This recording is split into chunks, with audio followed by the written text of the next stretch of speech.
ಶ್ರೀ ವೀರಭದ್ರೇಶ್ವರಾಯ ನಮಃ. ಓಂ ಪೂಜ್ಯಾಯ ಶ್ರೀ ರಾಘವೇಂದ್ರಾಯ ನಮಃ. ಈಗಾಗಲೇ ನಾನು ಹಲವಾರು ದಿನಗಳಿಂದ ವಿಡಿಯೋ ಮಾಡುವುದನ್ನು ಕಾರಣಾಂತರದಿಂದ ನಿಲ್ಲಿಸಿದ್ದೇನೆ. ಅದಕ್ಕೆ ಇಂದು ಮತ್ತೆ ನಾನು ಪುನರಾರಂಭವನ್ನು ಮಾಡುತ್ತಿದ್ದೇನೆ. ವಿಷಯವೆಂದರೆ ಅದೇ ಹಿಂದಿನ ಎಪಿಸೋಡ್ಗಳಲ್ಲಿ ನಾನು ತಿಳಿಸಿರುವಂತೆ ಮಂತ್ರಾಲಯದ ಶ್ರೀ ಪೂಜ್ಯ ರಾಘವೇಂದ್ರ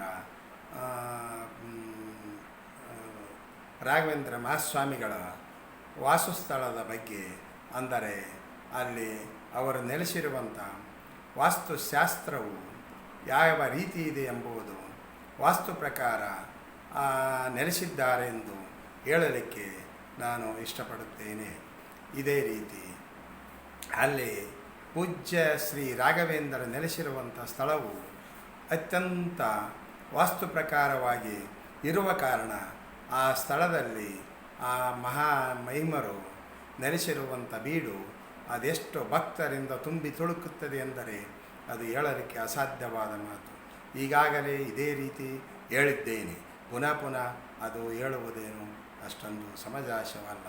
ಅದಕ್ಕೆ ಅಲ್ಲಿರುವಂಥ ವಾಸ್ತುವಿನ ಬಗ್ಗೆ, ಅಂದರೆ ನೀವು ವಾಸ್ತು ಚೆನ್ನಾಗಿದೆ ಎಂದು ಹೇಳುತ್ತಿದ್ದೀರಿ, ಯಾವ ರೀತಿ ವಾಸ್ತು ಚೆನ್ನಾಗಿದೆ ಎಂಬುದು ಸಮಾಜಕ್ಕೆ ತಿಳಿಪಡಿಸಬೇಕು.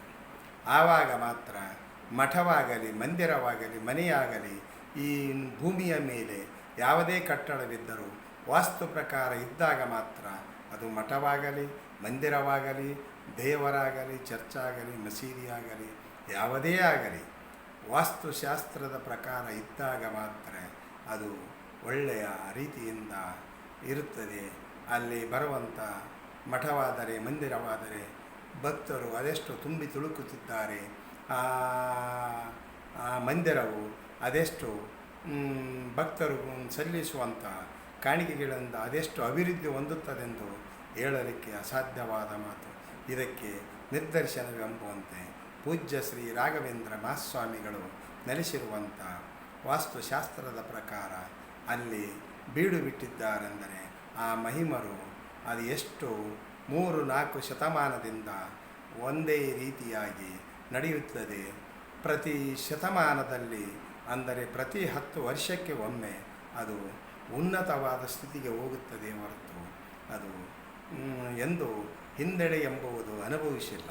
ಇದಕ್ಕೆ ಮುಖ್ಯ ಕಾರಣವೆಂದರೆ ಆ ಮಹಿಮರು ಅಲ್ಲಿ ನೆಲೆಸಿರುವಂಥ ವಾಸ್ತುಶಾಸ್ತ್ರವೇ ಅದಕ್ಕೆ ಮುಖ್ಯವಾಗಿ ಇರುವಂಥದ್ದು. ಅಂದರೆ ಈಗಾಗಲೇ ನಾನು ತಿಳಿಸಿರುವಂತೆ ದಕ್ಷಿಣದ ಆಗ್ನೇಯ ನಡಿಗೆ ಎಂಬ ಬಗ್ಗೆ ತಿಳಿಸಿದ್ದೇನೆ. ಮಠದಿಂದ ಸುಮಾರು ಒಂದು ಅರ್ಧ ಕಿಲೋಮೀಟರ್ ಮುಂದಕ್ಕೆ ಬಂದಾಗ ಅಲ್ಲಿ ದಕ್ಷಿಣದ ಆಗ್ನೇಯ ನಡಿಗೆಯು ಉಂಟಾಗುತ್ತದೆ. ಆ ದಕ್ಷಿಣದ ಆಗ್ನೇಯ ನಡಿಗೆಯು ಸುಮಾರು 1 ಕಿಲೋಮೀಟರ್ವರೆಗೂ ದಕ್ಷಿಣದ ಅಭಿಮುಖವಾಗಿ, ಆಗ್ನೇಯ ಅಭಿಮುಖವಾಗಿ ಹೋಗಿರುತ್ತದಲ್ಲ, ಅದು ಅಂಥ ಸಂಪತ್ಭರಿತವಾದ ಕೊಡುಗೆ ಕೊಡುವಂಥ ಸ್ಥಳವೆಂದು ಈಗಾಗಲೇ ನಾನು ಹೇಳಿದ್ದೇನೆ. ಆದರೆ ಇದರಲ್ಲಿ ಕೆಲವೊಂದು ವಿಷಯವು ಹೇಳದೆ ಬಿಟ್ಟಿರುವುದರಿಂದ ಮತ್ತೆ ಪುನಃ ಅದೇ ವಿಡಿಯೋವನ್ನು ಈಗ ಕೂಲಂಕುಷವಾಗಿ ಹೇಳುತ್ತಿದ್ದೇನೆ. ಅದಕ್ಕೆ ಹೇಳಬೇಕೆಂದರೆ ದಕ್ಷಿಣದ ಆಗ್ನೇಯ ದಾರಿ ಎಂದರೆ ಅತ್ಯಂತ ಶುಭಫಲವಾದದ್ದು ಅಂತ ಹೇಳಬಹುದು.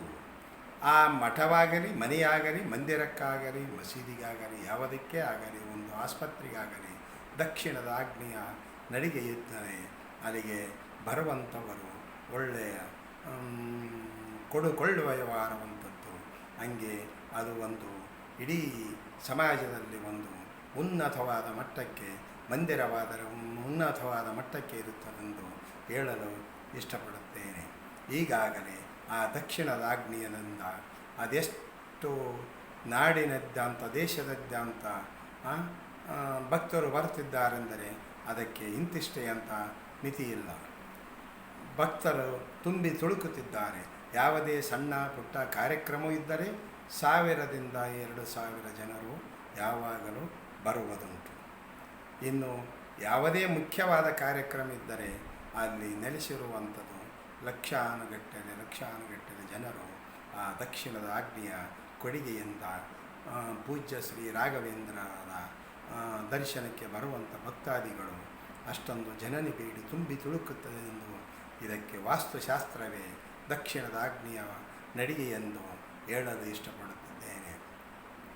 ಅದೆಷ್ಟೋ ಜನರು ನೋಡಿರಬಹುದು, ಕೆಲವು ಮಂದಿರಗಳು, ಕೆಲವು ಮಠಗಳು ಇರುತ್ತವೆ.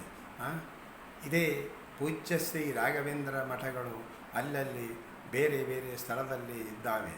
ಅಂದರೆ ಮುಖ್ಯ ಮಠವು ಹೌದು, ಆದರೆ ಯಾವುದೇ ಮಠವಾದರೂ ಯಾವುದೇ ಮಂದಿರವಾದರೂ ಮೊದಲು ವಾಸ್ತುಶಾಸ್ತ್ರದ ಪ್ರಕಾರ ಇದ್ದಾಗ ಮಾತ್ರ ಅದಕ್ಕೆ ಜನರ ಮನೆಯಾಗಲಿ ಮಠವಾಗಲಿ ಮಂದಿರವಾಗಲಿ ಯಾವುದೇ ಆಗಲಿ ಒಳ್ಳೆಯ ಶುಭ ಫಲವನ್ನು ಕೊಡುವಂಥ ಸ್ಥಳವೆಂದು ಹೇಳಲು ನಾನು ಬಯಸುತ್ತೇನೆ.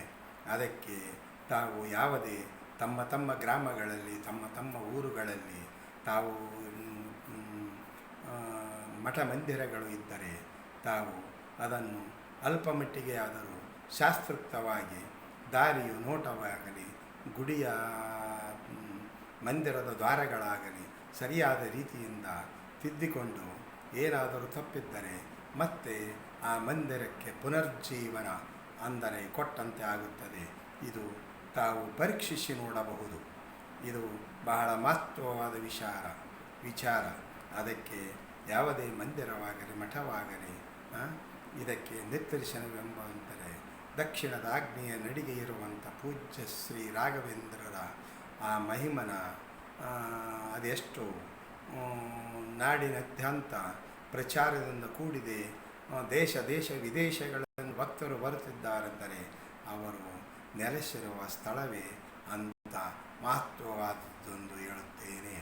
ಆ ದಕ್ಷಿಣದ ಆಗ್ನೇಯ ನಡಿಗೆಯಿಂದ ಬರುವಂಥ ಭಕ್ತರು ಯಾವಾಗಲೂ ಕೊಡುವಂಥ ಭಕ್ತರೇ ಇರುತ್ತಾರೆ.